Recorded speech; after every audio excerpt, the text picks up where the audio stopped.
Alright everyone, we start off today with some midterm bans, specifically all eyes on Florida right now because it looks like the GOP may actually manage to take Miami-Dade County. This would be a huge flipping and would show the state may no longer really be truly a swing state at all. If you have that happen, or even if you come particularly close, it is within a point right now in the early voting and mail-in voting results. GOP has a slight advantage, it's 0.3. So it is underwhelming, but the fact that it exists at all is overwhelming. If you combine that with Rubio outperforming against Demings, and I think he will, and he's not a particularly powerful incumbent, to be clear. Rubio does not have massive approval. He doesn't have much charisma. He's tolerated by the MAGA crowd, but he's not really liked by them, per se, for obvious reasons. Marco Roboto and Chris Christie ring a bell? I remember those times fondly. Those were simpler days. And then DeSantis, I think, may end up with double digits against Christ. That would be significant. It would show that Florida may no longer be truly a swing state at all. You look at preemptive polling that shows the Trump-Biden matchup there, it's not even close. It's basically close to the DeSantis gap that we see against Christ. I think that it's likely the GOP actually manages to do what a month ago people would have said was completely impossible, which is actually have an advantage in Miami-Dade County. Yes, in the area in which you would generally not expect there to be mass Republican turnout. By the way, this is hilarious when we tie it into one of the copings that we see from leftoid activists right now. If you look at the craptivistic side of Twitter, like the David Hoggs of the world, they're just trying to grift money, and they're famous for being famous at this point. And then they shitpost and they sell random shit and they make money, and it's very good for them. Congratulations, it's called good capitalism. Anyway. If you look at what they're saying, it's like, well, youth turnout is higher than normal. Get ready for the blue wave and stuff. And I'm thinking to myself, there's another way to interpret this. Yeah, youth voting, in some states at least, is higher than normal. Mostly it doesn't impact anything because it's happening in partisan areas, namely deep blue ones. But it doesn't appear to be lock, stock, and barrel for the Democrats. They're losing among female voters. They appear to possibly be losing in some places among Hispanic voters right now. Don't the Democrats see problems with their coalition falling apart because of the economy? Apparently not, although you do have some preemptive COPE articles too. Yes, I will be talking about this later. There's an article right now on the front page of RCP from The Hill. It's an opinion piece, but, while it doesn't officially speak to their editorial board, the COPE definitely applies. Saying, well, get ready for the inevitable. Totally predictable midterm wave for the Republicans. It would be historically abnormal if the Republicans didn't take the House and the Senate may be slipping away from them. Don't worry, everyone. It's not a problem with the party itself. It's not a problem with having a very weak incumbent sitting Democratic steward. It's not a problem of our policies failing. It's not a problem of the economy. It's just normal. The in-party just happens to lose the House every single time. Historically, that is the norm. There are a couple of exceptions. Talk about COPE, though. I seem to recall articles from not that long ago in which they were saying, well, it looks like the Dems probably at least maintain the Senate. Well, they might even expand their House majority. That was never a possibility. It was always impossible that the Democrats were going to expand anything. If anything, it was a guarantee that in the House they contract significantly. When you only have a 5-seat majority, you don't have to go very far. You could lose considerably less than the norm for midterm races and still lose control of the House.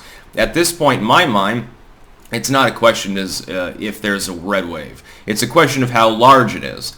Considering that you still got a few more days to go, you've got nothing but bad economic data. Every time someone goes and gasses up their car, they see warning signs. Every time someone checks, they go to the grocery store, they get sticker shock.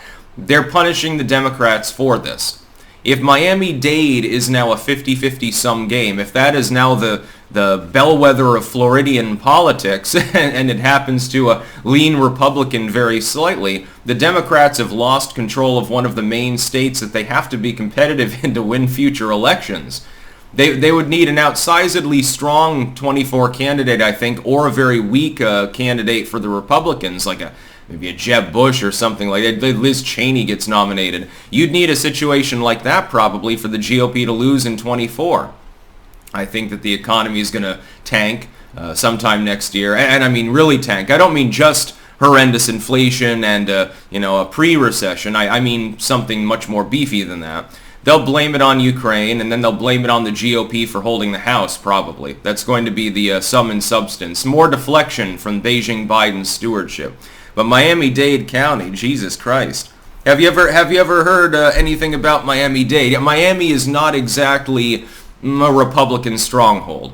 Yes, there are plenty of Cuban voters in the area. They tend to lean towards the GOP, but you have a diverse city. It's a diverse metropolitan area. It is not necessarily, other than the retirees in the Cuban community, it's not really where you would expect to find a lot of Republican voters. Okay, it's not like the northern end of Florida. Florida has been the tale of three states for multiple cycles. Let me explain for people who've never been to Florida. The top third of the state is rock-ribbed goddamn Republican.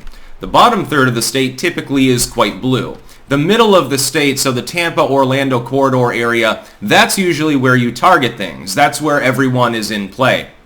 And in some years, the Dems sweep a few more counties there. In some elections, the Republicans do. In the last few, it's tilted towards the Republicans. Miami-Dade should not be going red. Under any circumstances, this is a stark forecast of what's going to happen in just a few days. I have a feeling that if this is a bellwether of things outside Florida, and we can't make that extrapolation, but we can hope for it, then the Democrats are about to get an all-American goddamn curb stomping. Can you say 50 House seats? I guess it's possible now. I would have discounted the possibility of 4 Senate pickups too. It looks like that's on the menu now. I think that the 50-50 is approaching 3 seats for the Senate.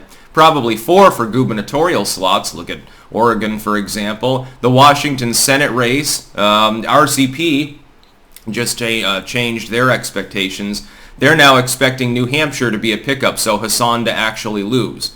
Of course, nobody's yet willing to predict that Zeldin has any chance in New York. I am going to tell you, though, again, when New York State, the gubernatorial slot, when that begins to look competitive, the Democrats have nothing to stand on. It turns out that having a dual platform of abortions and Orange Man bad didn't jive with voters who are mainly concerned about the economy, the border, and crime. Wow, it's almost like the Democrats completely ignored the public and are even openly derisive of them.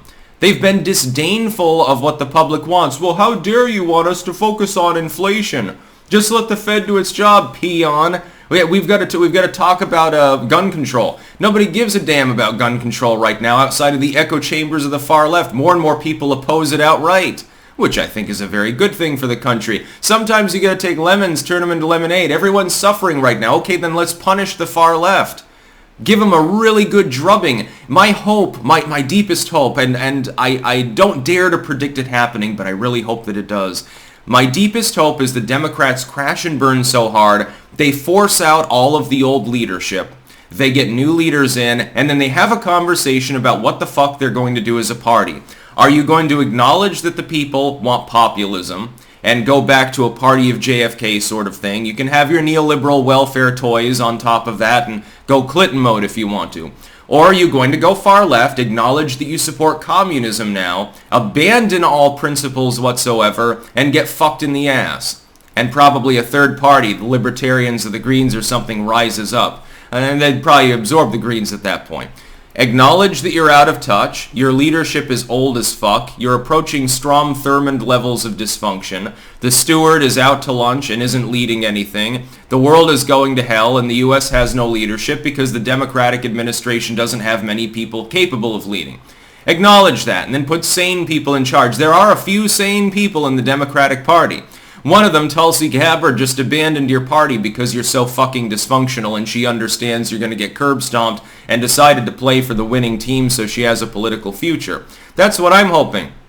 Will it happen?